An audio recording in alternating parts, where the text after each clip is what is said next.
The Tampa Bay Buccaneers are back in the playoffs, baby, and it's with Tom Brady under center. So we got to make our monkey knife fight picks here at fantasyfocus.com for the upcoming wildcard tilt against the Washington football team. And boy, we got some weird lines in this one if you're a prop bettor. I'm Derek Tate alongside Ryan Levy. Look, if you have not heard of monkeyknifefight.com, it's a prop bet website where you can go ahead and play all kinds of games across all kinds of sports. So go ahead and check it out when you create the account. Use the promo code FOCUS, and Monkey Knife Fight will match any deposit up to $50 in your account. So that all being said, we've got the Tampa Bay Buccaneers, Tom Brady, who finished the season red hot, going up against the Washington football team. We finally got the answer to which team out of the NFC East was actually going to make it to the playoffs with a sub 500 record. But it's this Washington football team, they do some things well that may give the Buccaneers some issues on the offensive side of the football. We have seen Brady and the rest of the pass catchers be a little bit inconsistent to start the year, and Mike Evans is dealing with a knee injury that is now considered day-to-day, so we don't know if he's going to be available for the nightcap of the Saturday night triple header on Wild Card weekend. But Levy, we're going to start with the rapid fire here, and this is a weird line. I know Tom Brady's been red hot. I know he finished the season on a high note, torching not only the Falcons on two different occasions, but then also the Detroit Lions. Only played one half of football. How do you see this one playing out with Alex Smith, who Ron Rivera has said that they may actually even do something wacky as platoon quarterbacks because Smith is still dealing with an injury in his own right. He's getting 110 passing yards in this heads-up matchup. So how do you see it playing out? Well, I just want to say it feels good to see the Buccaneers back in the playoffs. What's it been, 12 or 13 years now at this point? So it's been too long, my friend. It's been a really long time. I think like I was in college when this happened. John Gruden was still coaching, man. Just crazy, man. But in terms of the line here, plus 110 yards, I think we're looking at monkey knife fight history here. We've never seen in a rapid fire a 100-yard difference. It's absolutely insane. But we know one thing: the Buccaneers torch mediocre or poor teams, especially through the air or on offense in general. This defense is solid. So I am a little bit nervous about the Bucs going up against Washington football team, but I still kind of want to lean Tom Brady 110 yards here. That whole platoon comment makes me a little bit nervous. Am I crazy for wanting to lean with Brady and the boys here, even with Evans likely not to play? I don't think it makes – look, whenever you see 110, like over 3 digits in a yardage heads-up matchup, I don't think that there's anything wrong with wanting to, take the yards, take the points, or whatever you want to call it. Mm-hmm. I will say this. Tom Brady, this offensive line hasn't really been tested over the last couple weeks. Now you got a unit up front for the Washington football team that is going to be able to heat you up, speed you up, so to say. Donovan Smith better bring his lunch. He better even eat his Wheaties the night before because you got to deal with Chase Young. This unit up front, if you're going to put Brady, a stationary quarterback, in 3rd and longs, if they can't run the football against the Washington football team, it's going to be interesting to see how much time Brady's going to have to operate, right? But all that being said, Brady's playing high-level football right now. And I mentioned heading into this season with all the new weapons that he has, and they even added some in the middle of the season, namely Antonio Brown, who, by the way, now has his football legs back underneath of him. Oh, yeah, he does. Yes, he does. I believe that Brady is going to be effective enough. I don't know if they're going to be able to lean on Ronald Jones in the running game against that stout unit up front for the Washington football team. I personally want to go with Brady in this heads-up matchup because, Alex Smith, who knows how healthy he really is. If Ron Rivera is talking about potentially platooning quarterbacks, that doesn't bode well for the health of Alex Smith. And if Alex Smith, we don't know if he's healthy or not. Yes, it's enticing, the 110-yard, handicap, so to say, but it's still not enough if he doesn't play an entire football game. And by the way, the Bucs defense isn't complete trash either. I know that they get aggressive and can get torched on the back end from time to time, which that's why it's enticing, not because of anything else. But yeah, I'm going to go Tom Brady here. In the All right, let's go. I was going to say, I mean, they are beatable through the air from time to time because, like you said, they get aggressive. But still, I'm going to go with Brady here and the minus 110 yards. It's insane to even say. But let's move on to receiving yards. We got not so scary Terry lining up with Chris Godwin. Chris Godwin is actually getting 2.5 receiving yards. Not that moves the needle much. It's basically a pick 'em here. So, gun to your head, Derek. Who you going with? Chris Godwin or Terry McLaurin? To me, it's Chris Godwin pretty easily in this one. Reason being, Mike Evans is not going to be 100%. At least I don't think he will be. He's day-to-day with that knee injury, which is glad because at first I saw that non-contact injury on week 17, and just after he got over 1,000 yards receiving for the season, breaking Randy Moss's record for 7 straight seasons to go over 1,000 yards. Congratulations to him, and I'm glad that he's not hurt. But if Mike Evans is not 100%, I think that benefits Chris Godwin the most. I don't see any matchup in the secondary that scares me that's going to be able to limit Chris Godwin. It's more so, is Brady going to have enough time? I think that Godwin sees a healthy allotment of targets this week and is productive. Even though I like Terry McLaurin and Carlton Davis, even when he has been healthy, has given up some huge game to speedy wide receivers, and McLaurin definitely fits the bill. And really any other matchup in the secondary against the Bucs, McLaurin could have a nice day, but I just think that Chris Godwin is going to have a better day. So yeah, you're getting the yardage. Give me that with Chris Godwin. Yeah, I mean, if Mike Evans is healthy, I'm probably flipping this to Terry McLaurin. Right, me too. But even if he plays Mike Evans, I don't see a big game from him this week at all. Frankly, I hope he doesn't play. I hope he rests for another week here. I think they can win without him. I think they can. See, that's where I don't know if I believe in the playoffs, man. I mean, there is potentially no tomorrow. Like, I don't know if I agree with that, but I understand where you're coming from with that. So, all right, fair enough. So let's move on to rushing yardage here. We've got Ronald Jones pitted up against Tone Gibson. Tone Gibson is getting 4.5 yards, so plus 4.5. This one's tough for me. Both these defensive fronts are pretty solid against the run. What are we thinking here?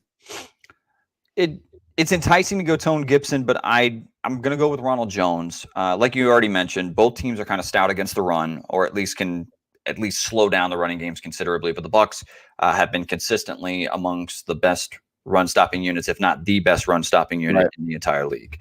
That being said, both running backs can, from time to time, be a victim of game flow. So it makes me go, who do I think is going to be running the football more in the second half? I think it's the Tampa Bay Buccaneers. So for that reason, I'll go with Rojo. Yeah, I'm with you there. 4.5 yards is not enough to move the needle for me. So I'm going to go with Rojo as well. And now we are going to move on to the big boy. Oh, yeah. 35 times you're buying. You got to pick 6 of them, right? That's it. It's only 30x for this contest, but I'll take 30x my buy-in. Oh, yeah, let's do it. So we got Tom Brady at 295.5 passing yards. So Brady's been killing it. Levy, this is where, we know we had the heads-up match between him and Alex Smith for the rapid fire, but what do you see yardage? What are your yardage expectations for Tom Brady in this game? I'm just not the guy that wants to fade Tom Brady right now. You never leave the table on a heater, and I'm going to keep riding it. I know the Washington defense is solid and all that, but I'm not comfortable fading Tom Brady right now as it stands. He's too hot. He's coming in fired up. 3 straight games over 300. 3 out of the last 4. Let's go. Fire him in there. Or sorry, 4 out of the last 5. That's what I meant to say. So even though I don't expect Alex Smith to have a very big day, I think the only quarterback that's thrown for over 250 yards over the last month against the Washington football team was Nick Mullins of the San Francisco 49ers. Like, this has been a stout unit. I will say I expect the offensive line to be able to hold up long enough for Brady to take advantage of the Washington football team on the back end with some of the mismatches that I think the Bucs have, even if Mike Evans isn't 100%, as far as the individual matchups between the wide receivers for the Bucs and the secondary for the Washington football team.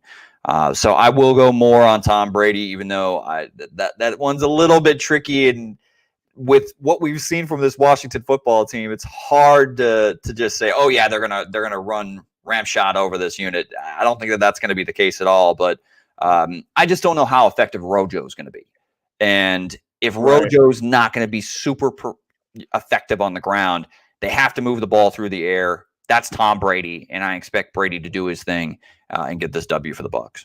Yeah, I'm with you, man. I'm nervous about the game. There's zero doubt about it. I'm certainly not taking Washington lightly by any means. I mean, the Bucs are 8.5-point favorites. That's a big total, man. That's the biggest of the week. Actually, no, it's not. The Bears are 10-point dogs. I forgot about that. But I mean, 8.5 points is a lot to cover against that defense.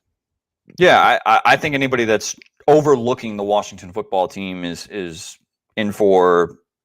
They can easily win this game at home. I mean, it's a home dog. They're playing with house money, which makes them dangerous, really dangerous. That being said, Alex Smith, at 185.5 yards passing, I'm going to say less.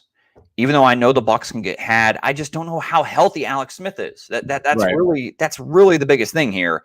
Is I don't know how healthy Alex Smith is. The Bucs, in their own right, can actually heat up opposing quarterbacks. All you got to do is slow down Terry McLaurin. I mean, I'm not talking shit about Logan Thomas or J.D. McKissick or any other pass catcher for the Washington football team.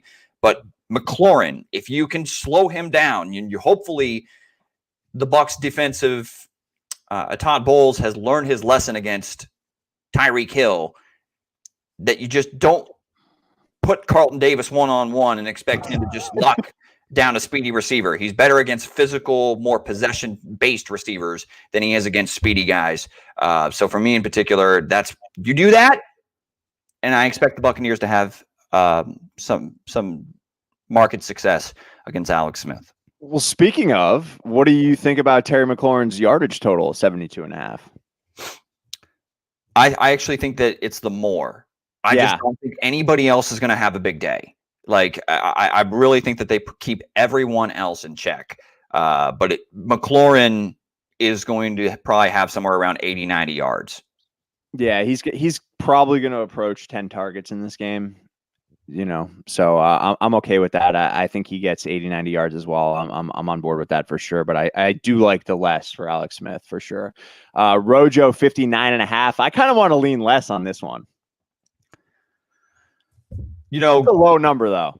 It is a low number. I expect we'll see some of Leonard Fournette. Again, it's more so just how effective is Rojo going to be against this Washington football team unit running the football. I actually say more. I think he's going to see enough carries and they're going to be playing with a lead. Hopefully they're able to take the air out of the football towards the end of the game. But, I can be talked out of it. I can go ahead and say he probably ends up around 14, 15 carries for around 50 yards, like right around that area. So, and I still see the path to victory for the Bucs, even if that's the case. Right. What makes me nervous is the last stout rush defense he played against was the Rams, 10 for 24. And, the game flow was obviously ugly in that one. So it's a little bit of a different story. I just hope the Bucs don't fall behind. But I just don't see Washington moving the ball much, So let's go back to that one. Let's talk about the receivers real quick. We got Antonio Brown, 4.5 receptions. I want to go more on this one all day. And I want to go more than 70.5 receiving yards for Chris Godwin. Talk me out of either of those. I'm not talking you out of either of those. I like both of those. If we expect a big day through the air for Tom Brady, even with a potentially banged up Mike Evans, then yeah, I expect Brown to catch somewhere around 6 to 7 passes. And I expect Chris Godwin to, we already said, if McLaurin's going more than 72 and we picked Godwin in the heads-up matchup, then we obviously think that Godwin's going to have a pretty big day. Right. All right, so we're back to Ronald Jones then.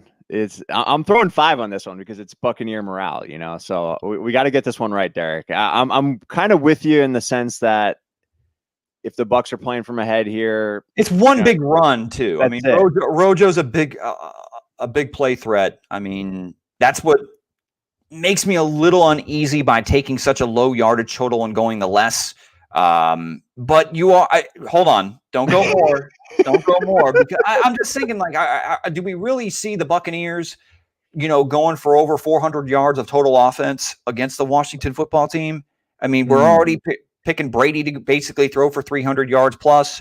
Rojo now, I mean, if he's rushing for like 60, 70 yards, like, do we really see the Washington football team, who we've just kind of talked up as being a good defensive unit, do we really see them giving up a huge monster day? I don't. That would be too much of a homer pick for me to see them giving up 400 yards. You know what I mean?